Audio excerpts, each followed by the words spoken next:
Greetings, my friends. Welcome to the next episode of the Mint Mob podcast. Jason here, joined by my buddy Alex across the pond in Germany. We're going to jump into the usual stuff. But before we do, we're actually looking face to face at one another for the first time ever here on a Zoom call, because ultimately we're going to get into the video world. So we're practicing that for you guys. So before we dive into all that, let's check in with Alex. What's up, buddy? How are you? Hey man, everything is good. Of course, feels a little unusual this time.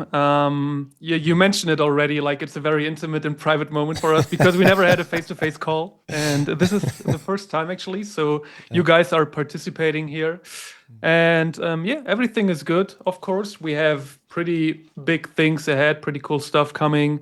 What I see is that you have a pretty cool mic because I'm like the one with like my little mic here, which is pretty bad because it's like so far away. I need that arm thing that you have, but then I'll look like someone who's serious about this as well.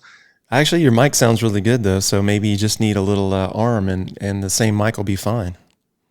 Yeah, I realize that the quality here is much better compared to Telegram. I hope it stays like this, of course. Yeah. Yeah, way better. I guess Telegram really isn't designed for what we were using it for, but hey, it worked in the short run. Absolutely. And now, as we see each other for the first time, I mean, I've seen some images of you, of course, but it's interesting because I just saw a very old post from the eGods community, and I know you hold some of these, but it's interesting because these guys used to have community meetings, and this is actually such a cool thing because I read a post about the future of the regular NFT collections we had, like the 10,000 collections, and people were discussing whether these will die eventually in the future, or if everything consolidates to holding art pieces like we do in galleries and everything. And I felt like there is a possibility this happens because it's like it's been a while since we had a very big mint of a project with 10,000 pieces.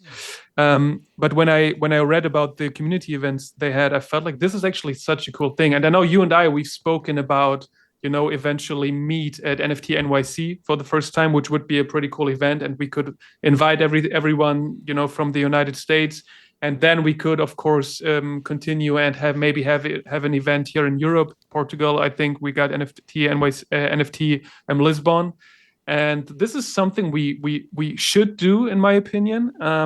But when it comes to the collections, like in general, like the 10,000 collections, do you feel like these kind of things will die in the future? Because this is how NFT started, right? Like the collections of 10,000, 5,000, and you mint, you have like a generative collection. Do you think all that stuff is going to die in the future, or do you feel like this is going to stay?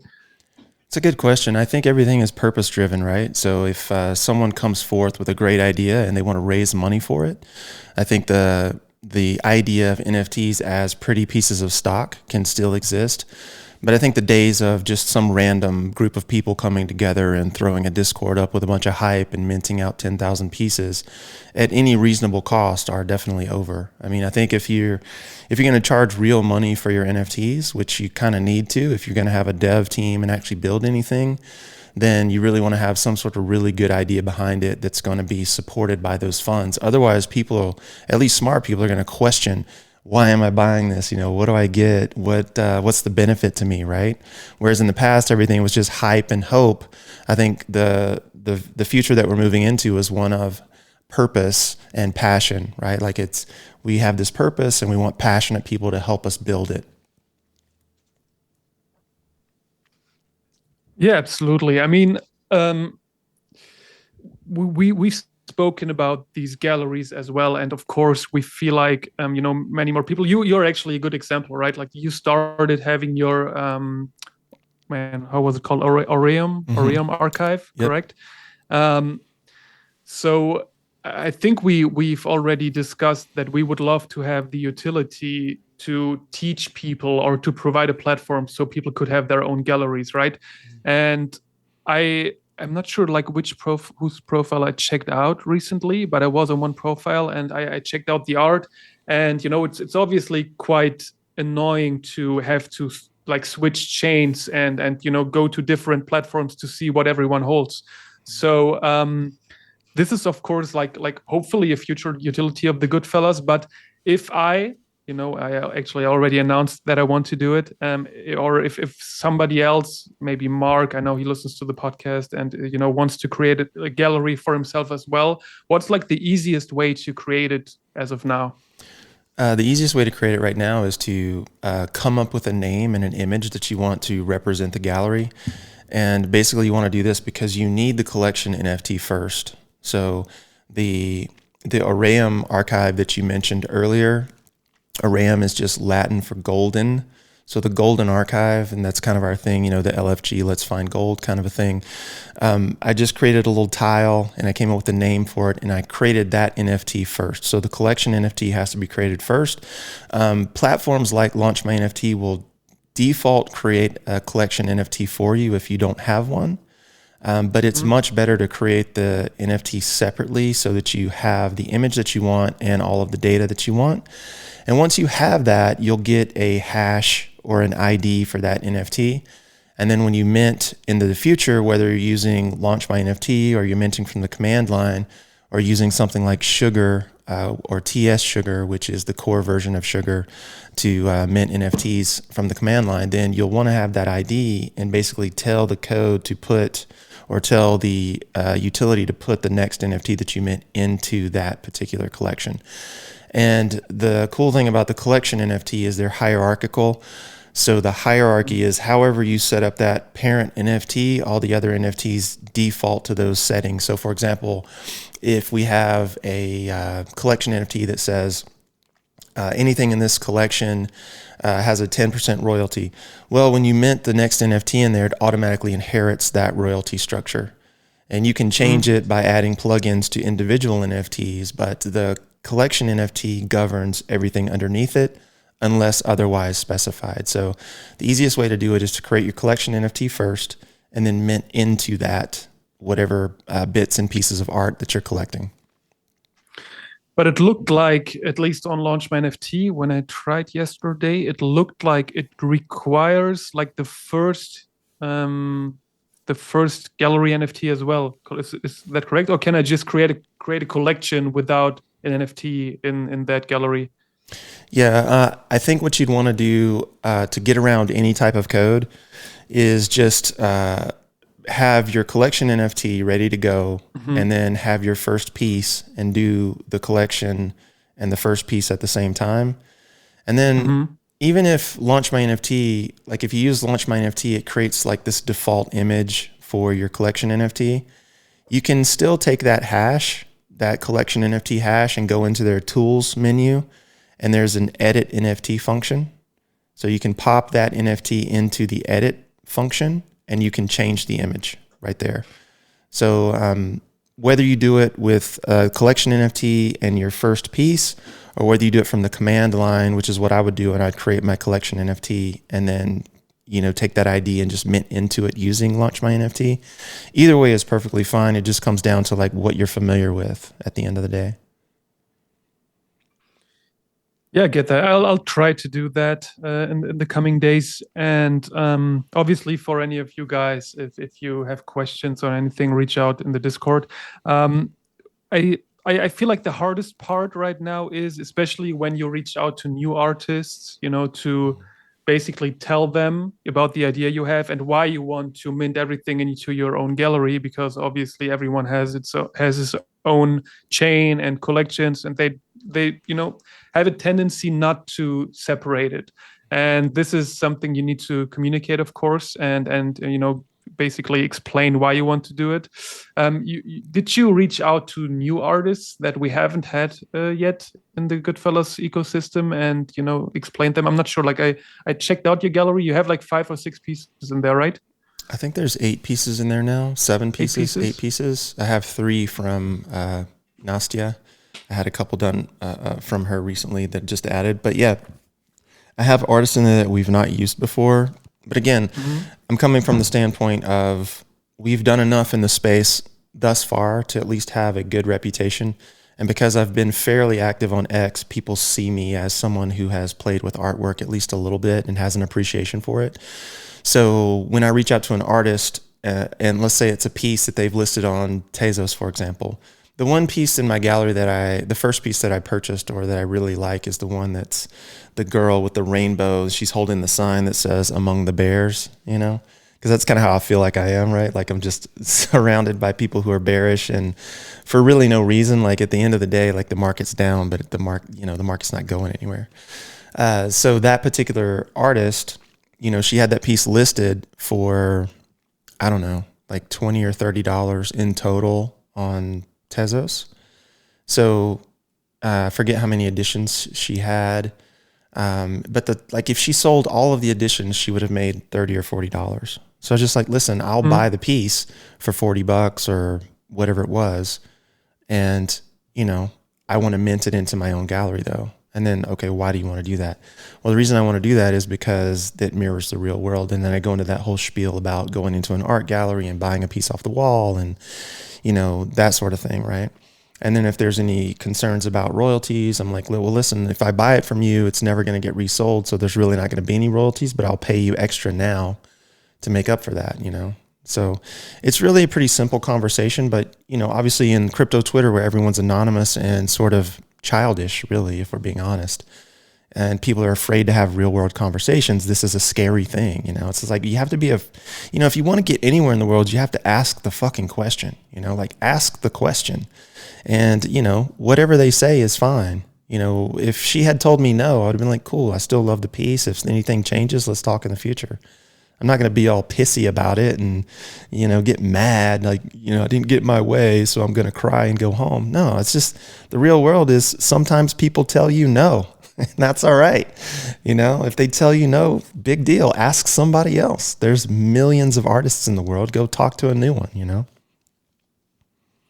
There's actually so much great art out there. And speaking of it, right, like we will have new artists join the Seven Dawns event later that year, which is going to be great. But yeah, it's always cool if you discover new art. And like I think I told you in the meeting we had before, like I've been rejected plenty of times. Like people didn't really get that idea yet. But of course, I gotta say I haven't really, I haven't started the gallery yet, so I can't even show people what I mean.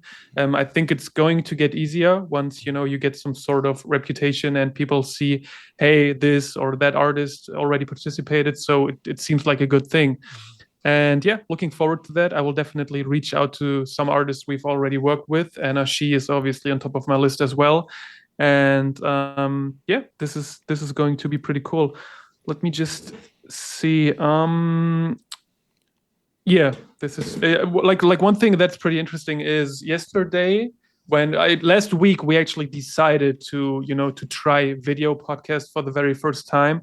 And I remember my fiance yesterday when I was like, hey, don't enter the room, like I'll be on video. And she was like, hey, why do you guys go video if it's like a podcast? Usually people listen to it, so why would you go like video? And I was like when you just spoke, actually, like I think if we lift that to the next level one day, we could even, like when you mention artwork that you speak about, we could like even basically put it in here so people can see it. And I remember last time when we spoke about the lost traits, like the bouquet and everything, we could even add that into the video here, right? So people can see that. And there are actually so many cool things we can do also with like education. Like when we speak about creating the gallery, you could even like showcase it on here and while explaining. So I think there are many cool things we can do with video. So yeah, hope people enjoy that as well. But yeah, we haven't spoken about crypto yet, and usually we do that when we jump in.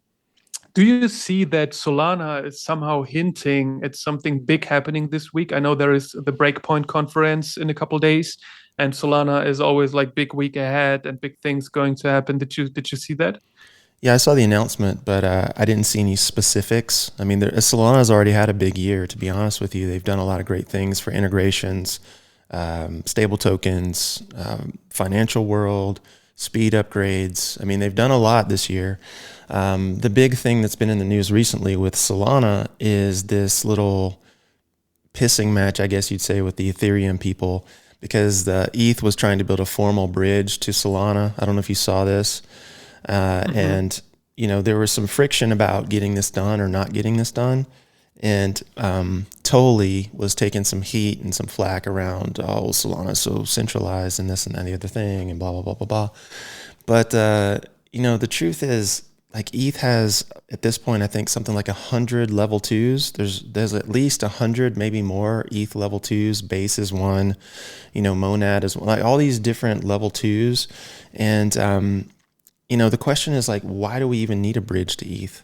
I mean, who gives a shit? Like, at the end of the day, if ETH is this powerhouse, chain that it claims to be, why are the .eths upset that, like, the Solana guys don't care if they build a bridge? Like, if they're such the powerhouse, who cares? Like, just go do your thing. Why don't you go fix 99% of your level twos and not worry about Solana, right? But it was really interesting because people were getting all butthurt about this bridge, and Tolley was like, listen, we don't have any control over whether other development teams want to work with you or not, right? Like, we can't make them work with you, right? And he's like, doesn't that prove the point that we're not centralized? But even if we were, like, that level of centralization where we don't have control to tell someone what to do means that we're not centralized, right? Like, it just doesn't make any sense. So I think he was making some good arguments, but at the end of the day, Cosmos built a bridge to ETH, I think mainly because Cosmos is dying. ETH is going to be a financial layer at some point. I mean, it's just too big, and it's such a first mover in terms of coding and smart contracts. Like, it's going to be a financial layer. I don't know if $62,000 ETH is reasonable based on Tom Lee's prognostication, but ETH is going to gain in popularity. It's going to gain fees, and it's going to be a financial layer. The question is, does it need Solana or does Solana need ETH? And I don't think they need either one of each other. It doesn't really matter. And I think that if ETH did something like go to 62,000 per token, that would be cost prohibitive to new businesses to use it. So I'm not really sure that would be a good thing for its expansion. So if like right now, if I do a transaction on ETH, it costs me, I don't know, let's say $1, some small amount relative to what it used to cost. Like, it used to cost $40 or $50 to transfer or buy an NFT or something, right? Now it's like $1. All right, well, if ETH goes to $62,000 per token and I'm still paying the same amount of gas, then that's a real problem for me, because now I've got to pay, $60 again for one transaction. That's cost prohibitive to the average person and to the average business. So then they're going to look at something like Solana. So I don't really understand the animosity. I think a lot of it just comes down to fear and being threatened or feeling threatened. But a lot of it too is just ignorance and devs showing off. It's like, well, why don't you want to let me show off? I can do this. Okay, well, just because you can do a thing doesn't mean it should be done. But isn't that actually a problem that still occurs with Bitcoin as well? I mean, Yeah. I see these posts every now and then that, people are like, hey, this guy just sent 1 million of Bitcoin USD, and he paid, like, I don't know, 50K in fees or something. How come that hasn't been solved yet? Well, that wouldn't happen on Bitcoin. Like, if you send a monetary transaction on Bitcoin, it's really cheap. It's like less than $1. Like, doesn't matter the numbers. Like, it just matters the size of the transaction, like how much data is being used. That's why ordinals are so expensive, right? So if I mint an ordinal on Bitcoin, I'm paying per VByte, per virtual byte. So we've got all these schemes to keep the graphics small or to layer on graphics for ordinals.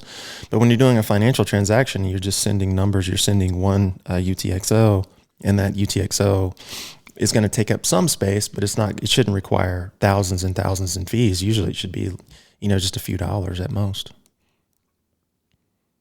Yeah, I'll have to check, like, what post I was reading, but yeah, that makes sense. Absolutely.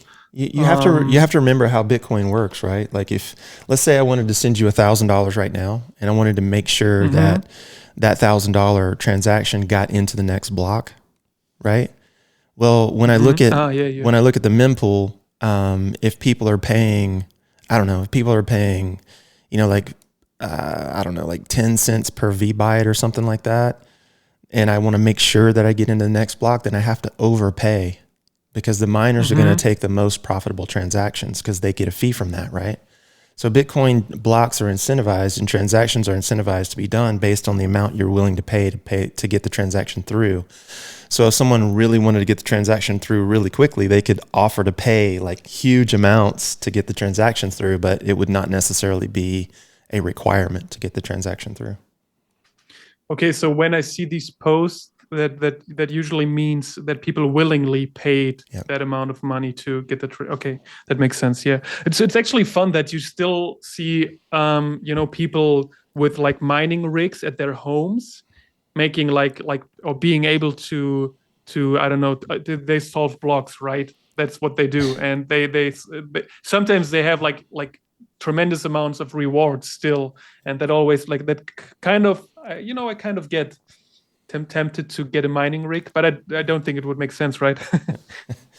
Yeah, I mean the guys that mine from these small machines, there are a lot of schemes, right? Like especially if you live in a colder part of the world, because miners make a lot of heat. So, if you're already paying for heat, like you can plug a miner into the wall that's going to heat a corner of the house or one of the rooms in the house. And maybe that miner gets lucky once every 5 years or something and it hits a Bitcoin block, then hey, you know what? You did, you got your money back and then some, right? But yeah, like if you look across mempool, almost every one of the blocks gets solved by one of the majors. It actually has addresses for the majors and it'll tell you this was Antpool or this was whatever, and then every once in a while, once in a blue moon, some solo miner gets the block. And right now that's a little over 3 Bitcoin. So it's, close to 400 grand. Yeah. I mean, this is pretty beautiful stories, right?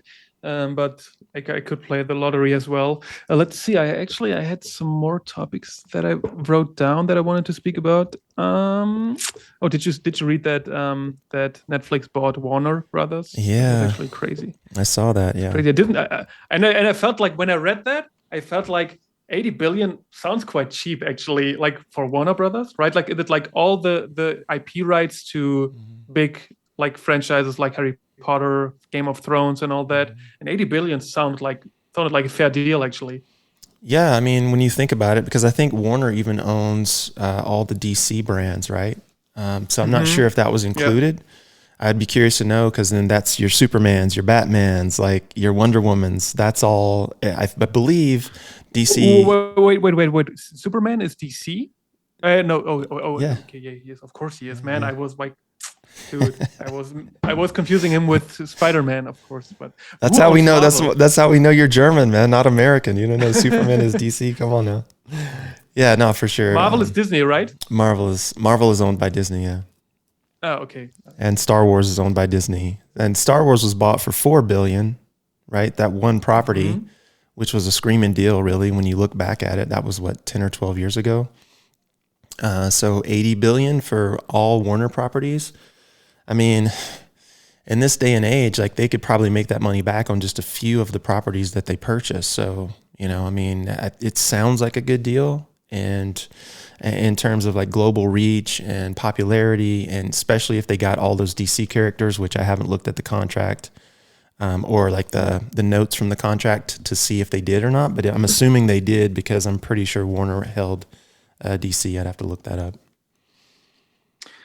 Yeah, but isn't it crazy if you see how big these streaming services get? I mean, Amazon Prime is basically broadcasting the World Cup, Soccer World Cup, which is like the biggest sports event in the world. And I wouldn't be surprised if, next year Netflix would announce it gets the Super Bowl or something. And it's crazy, right? Like, are we going to see like a monopoly, like only Netflix and Amazon Prime? And I think all the other ones are much smaller, right? Like Paramount and HBO Plus, or however it's called. So it's probably going to be Amazon and Netflix in the future. Oh yeah, for sure. I mean, there's so many different options and ways these things can go down.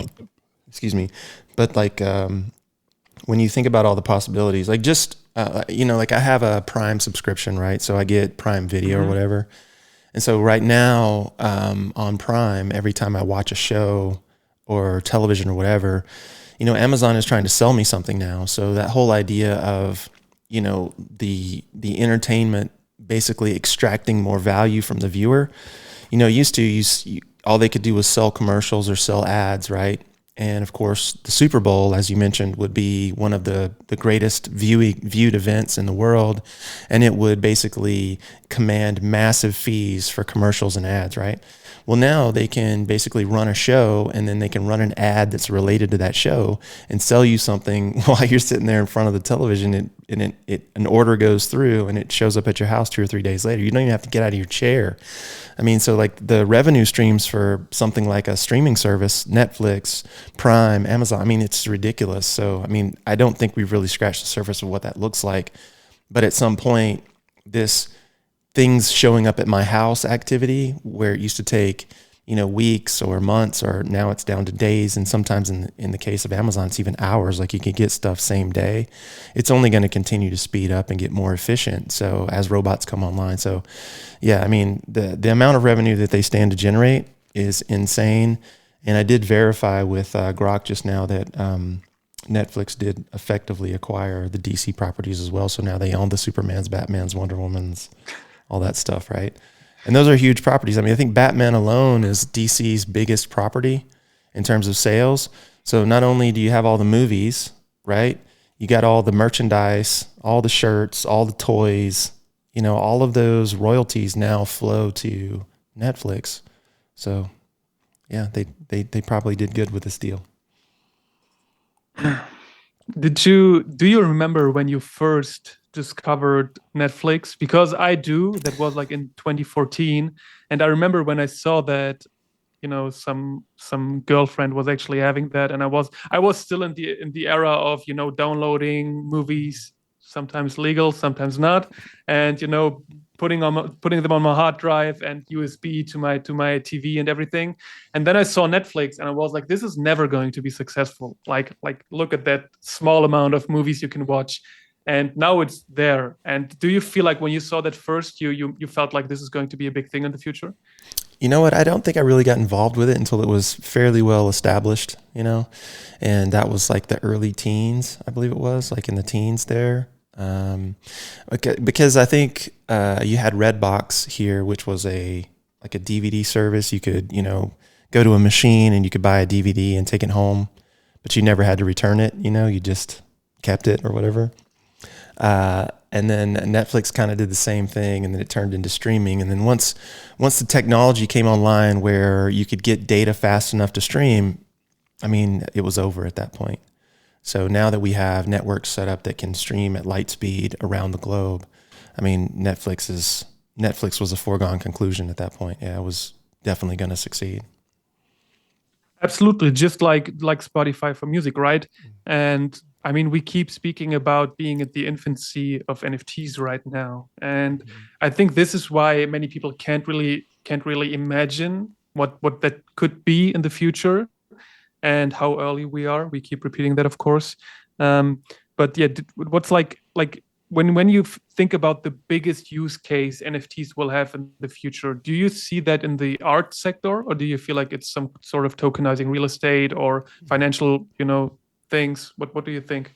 I mean, everyone talks about tokenization in the financial world, and because the financial markets, are basically an easy to value market in terms of like total value, because obviously every market globally has a number assigned to it, and you can add all those numbers up and you can come up with a value. So when you start thinking about tokenization, the financial talking heads are always talking about the financial world. And it makes sense. If I could tokenize a stock, and let's say the New York Stock Exchange opens at 9 a.m. on Monday, right? And maybe early trading starts at like 7:30 or whatever, right? And if you're one of those people who gets up for early trading or whatever, you can trade. But like once those stocks are tokenized and the market runs 24/7, something like the NYSE is pretty much irrelevant. Who cares?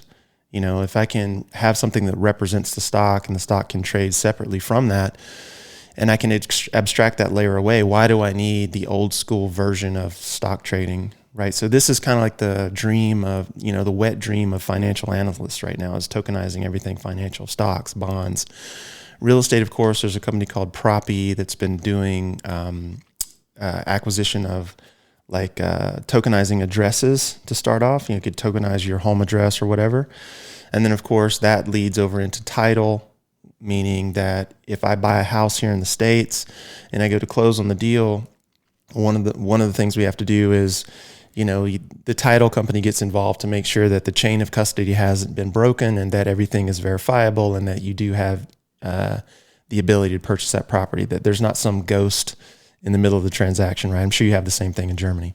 And then you have to pay them for that privilege, right? When the truth is, like, all of this data is already in their database and they're selling you an insurance policy that they really don't have to do any research on, So, I mean, at the end of the day, it just gets rid of useless, fat middlemen, which a title company would be. Real estate agents taking 6% of a transaction. Like if I sell a house for 500 grand, well, okay, I got to pay 30 grand to a real estate agent, right? That's crazy to me. Like, why would I pay 30 grand to a real estate agent to push paper back and forth when all the data is already available on Zillow and on the MLS? It doesn't make any sense. It's like all these fat middlemen are going to get gone. Like doctors, all this kind of stuff's going to get gone. But I mean, the list of things that can be tokenized is endless. Whether it's rewards programs, whether it's car parts, like you work in the auto industry, right? Like every car has a VIN number, right? And that VIN number is usually stamped in multiple places on especially luxury cars in case they get cut up into pieces, right? So every car part could be tokenized, everything can be tokenized to some degree. So the question is, like, where would NFTs or tokens not be usable? Because like you and I could sit here and run the scenarios of where we could use them literally all day long. There's literally nothing that couldn't be tokenized. Yeah, that's true. Of course, I think we mentioned, especially in the past, we've talked about many utilities NFTs can have in the real world. But when it comes to art, do you see digital art being in some sort of competition, with physical art, or do you even see, for example, like these images I have at my wall here?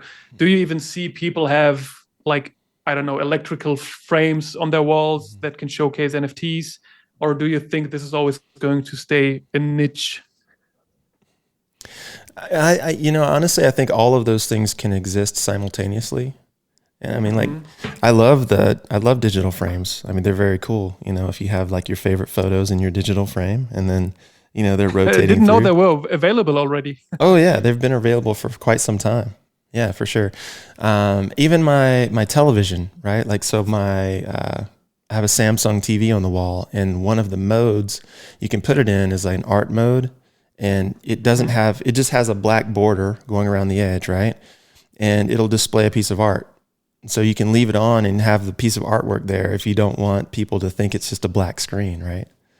So like, I think it was like advertised as like I think it's even named like frame or something. I think it was advertised in that way. Here, I think I saw that one.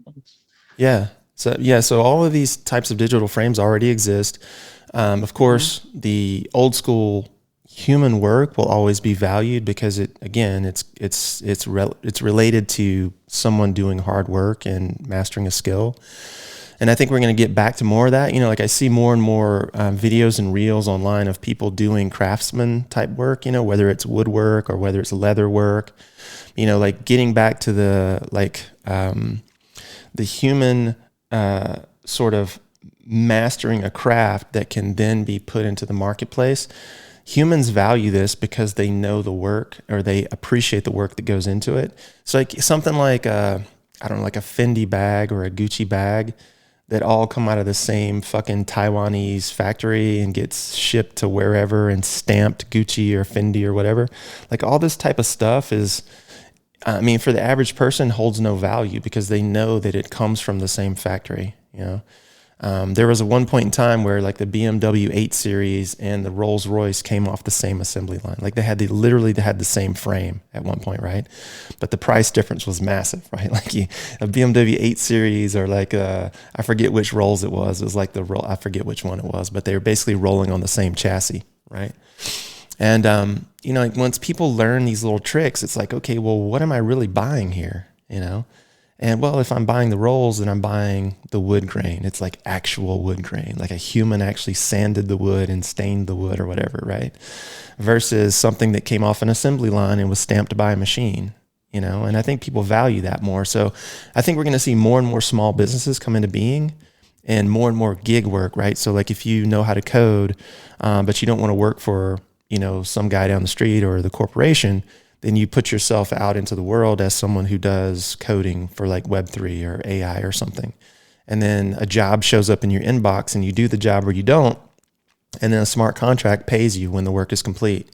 That's more of what I see happening with like craftsmanship and NFTs and smart contracts, because all these kind of run on the same sort of idea that we can specialize or create significance around a thing, provided that the technology underneath it allows us to create full and complete honesty.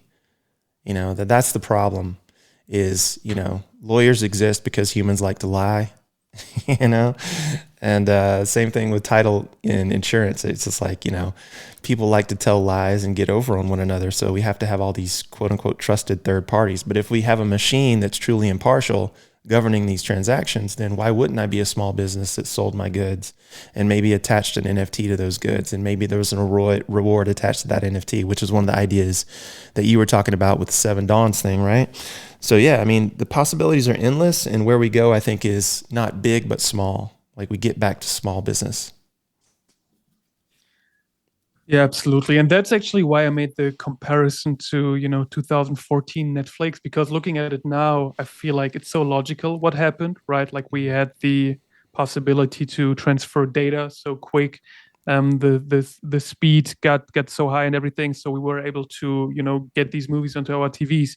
And now, if we look at the technology we have with NFTs, it's actually logical that all this is going to happen. What you just explained, and I think it's like it's an ability and something you need to realize right now. So that's why we obviously keep telling people how early we are, and I think people forget that. But yeah, you mentioned Seven Dawns, so why don't we jump a little bit into what's happening at the end of the year? We got a series of 7 pieces coming up. I know you and Maria are working closely to get in touch with the artists and to set everything up. So yeah, maybe you can sum up what people can expect in this series. Yeah, for sure. So Seven Dawns is basically leading up to the new year, and the idea behind it is that we want to celebrate renewal. You know, whether Mhm. you celebrate Christmas or Hanukkah or whatever, you know, midwinter celebration you have where you're from, all of it comes down to some form of renewal, some form of hope or forward looking going into the new year. And so from December 26th through January 1st, we'll have 7 mints. And each one of those mints will have a theme that's related to renewal in some way, shape, or form, with the final one happening on New Year's Day. And so what we're looking for is 7 artists to do 7 different pieces related to 7 different themes over the course of those 7 days. And we're going to mint those into the Artist Incubator Gallery like we normally do with special mints. And there'll be, you know, this customary 21 prints in honor of Bitcoin. The 21st piece will be signed, of course. And the whole idea is to branch out and get some new blood into the gallery. So that's kind of it in a nutshell. Yeah. I'm very curious to see, because you jumped into the boss table and you told people that, well, like what the title is, what the subtitle is, and that there will be daily themes. And I just looked at them again today, and I feel like it's not even that easy to come up with an idea that fits the theme. And I'm going to like I can't wait to speak to the artists and ask them like, what did you think about when you read the theme, and how did you get to like what you created in the end? And do you feel like it's a big challenge if you have such a theme and you need to create an idea, or do you feel like if you're a creative artist, like you should be able to do that? Yeah, one of the things we want to do is with the themes, obviously there's 7 of them, is to offer them up to the artists and have them choose the one that speaks to them. And of course, you know, if 2 artists pick the same theme, then we would basically say, okay, well, this one was first, you know, like whoever chose it first would get it. And then that artist would maybe move to the next theme or something along those lines. But yeah, I mean, we want the artist to work with what resonates with them the most, of course, because obviously that's going to give us the best work at the end of the day.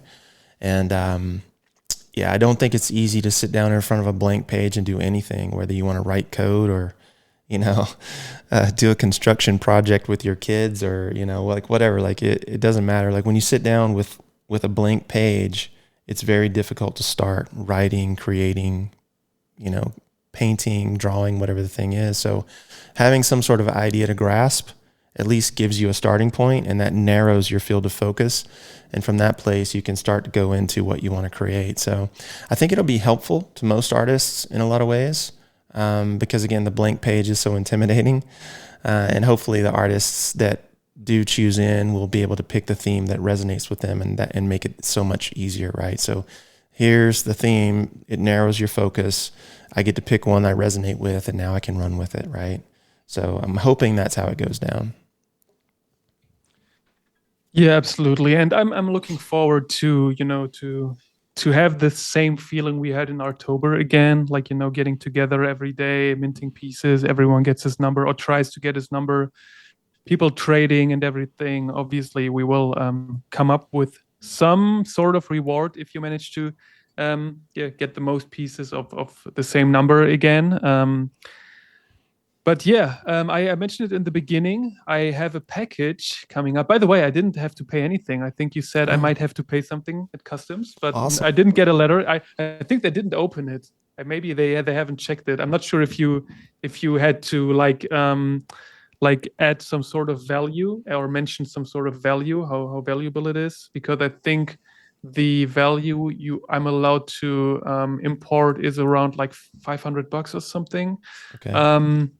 But yeah, it looks like I don't have to pay anything. It passed customs today. I should get it tomorrow. Mm. And then I will receive and see for the very first time the Goodfellas merch. I'm a little disappointed you're not wearing a tee today, but but it's all good. And by the way, looking at your hat, that little badge you have, we Yeah. should have like a Goodfellas one. That would be so cool, actually, right?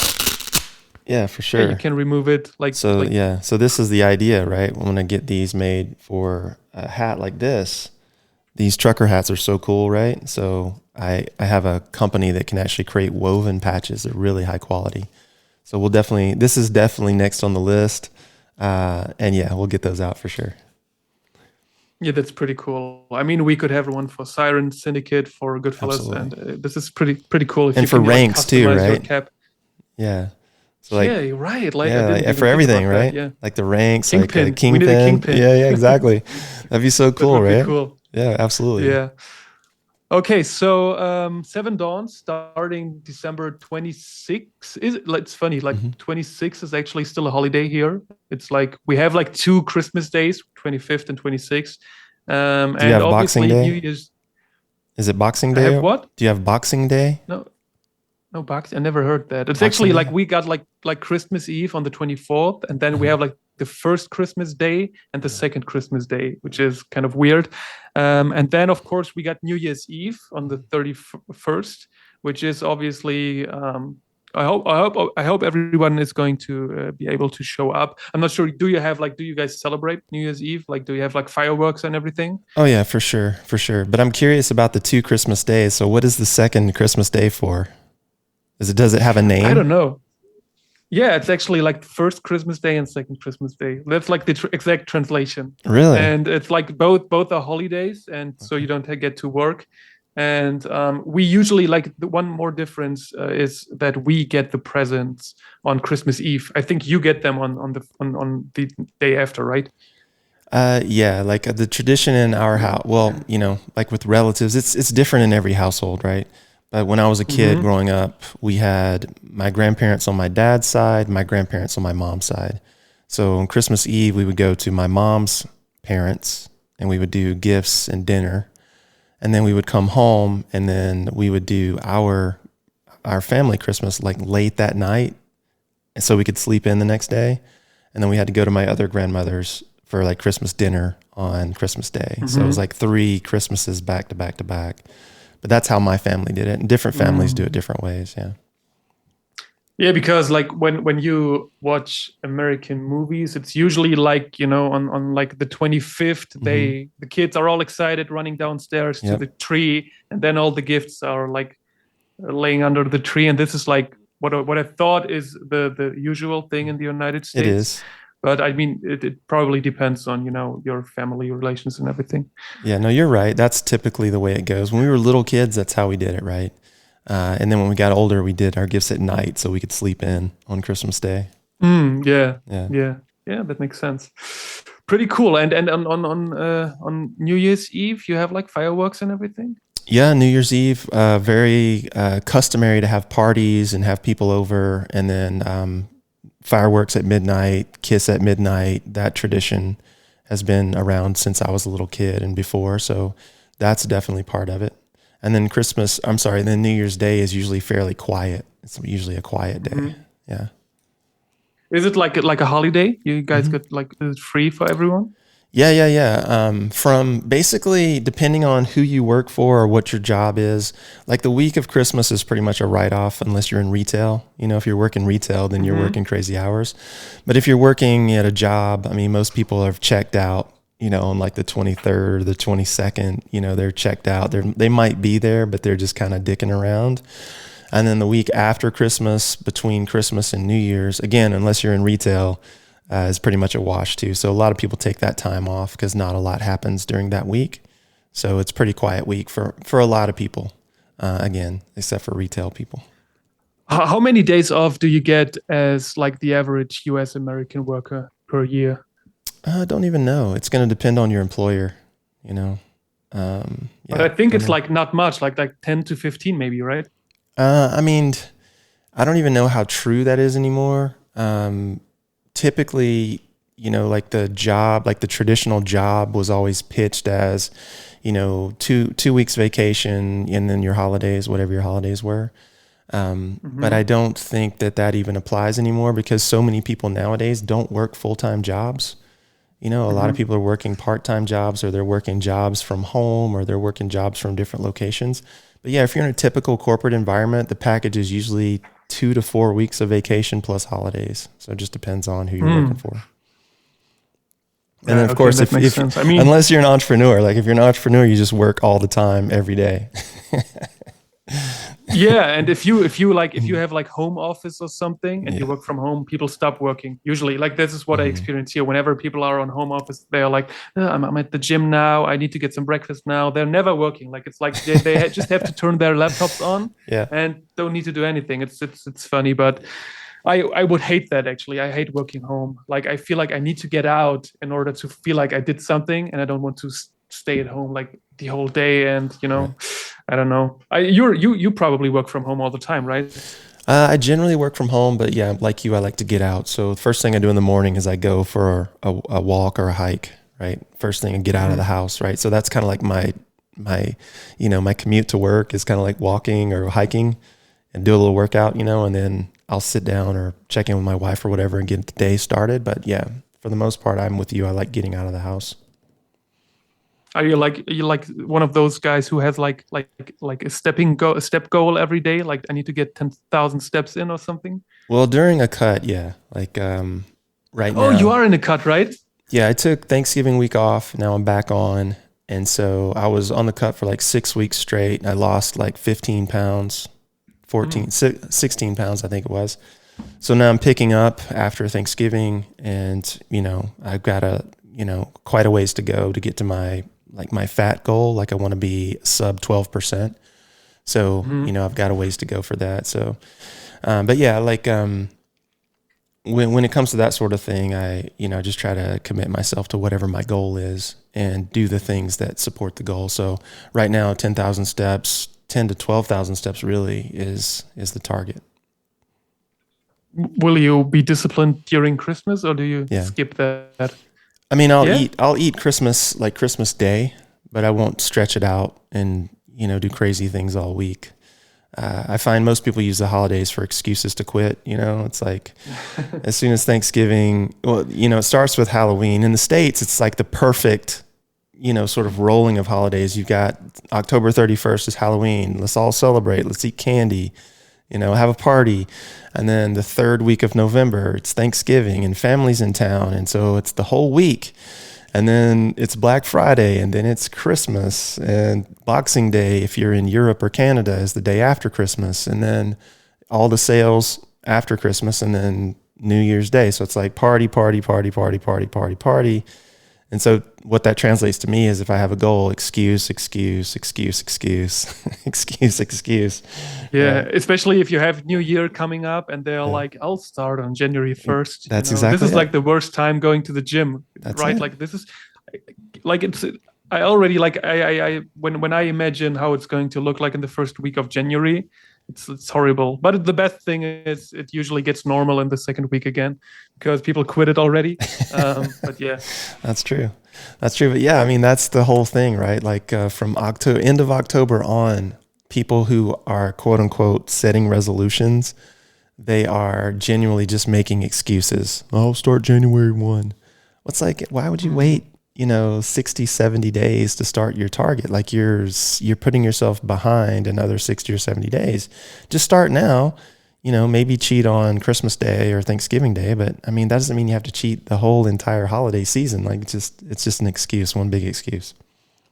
absolutely. I think that's like the kind of guys who, during the year they have that Monday mindset as well. Yeah. Whenever they want to change anything, it's on Mondays. Needs to start on Mondays because it's like, Yeah, exactly. yeah. All right. So I think we covered it all today. Looking forward to have Seven Dawns coming up. Looking forward to have the final list of artists. We will be able to publish the list by Friday. Is that correct? I think so. Yeah. Me and Maria have a few people who are lined up. We just have to negotiate the deals and hopefully, get them closed before Friday. But hopefully I have most, if not all of the list ready to go for Friday. Any alpha for the podcast listeners today? So Maria is going to be one of the artists, of course. Yep. Anyone else who's already secured? Yeah. Maria is committed. Daria is committed, and Anna Shi are all committed to the pieces. So the remaining 4 slots, we're trying to push into the realm of new artists. And again, that's nothing personal against our existing artists. It's just that we want to continue to expand the IP and the brand to include different viewpoints, right? And Maria, Daria were with us from the beginning, so like in terms of being loyal, they gave us a shot to showcase their work really before anyone else. So we sort of feel like we owe them, and they're always going to have first dibs. And then everyone who came in after we were established, we appreciate these guys as well. But, that doesn't sort of override the loyalty that we have to like Maria and Daria, for example. Absolutely. I'm looking forward to see pieces from them, of course. And I feel like this time we should definitely give, artists the time or more time to speak about their pieces and, the progress, how they created it and everything. That's what we kind of missed last time. I remember Daria had actually such a cool story and description to her piece, and we didn't really pay attention to that. So we should, grant some more time to artists explaining their pieces. And then we should be good. Looking forward to Seven Dawns. Yeah, me too. Looks man. like you got company right now. Yeah, wifey just walked in, so she's just walking around trying to be quiet. But yeah, we're about to jump off. Yep. All right. Okay. She's just telling me she was walking right back out. She came in from the gym and now she's leaving again. Yeah, all good. All right. So, as you guys know, we got Seven Dawns coming up starting on December 26th. We got some bosses available on Magic Eden right now. They will be available for 1 week. So if you still want to get a boss, get a seat on the boss table, now is your chance. And any final words from you to the audience? No, I don't think so. I'm looking forward to the last week. I got obviously some work to do on that. And then any time I have left over is going to be spent coding. So that's kind of my whole December, basically, I think. Awesome. All right, fellas. I hope you guys have a great week. Hope you guys will show up on Friday Spaces to get the final list, the final lineup of the Seven Dawn series. Have a great week, everyone. See you next time. Now we can wave. Yeah, we can wave. Take care, guys. See you now.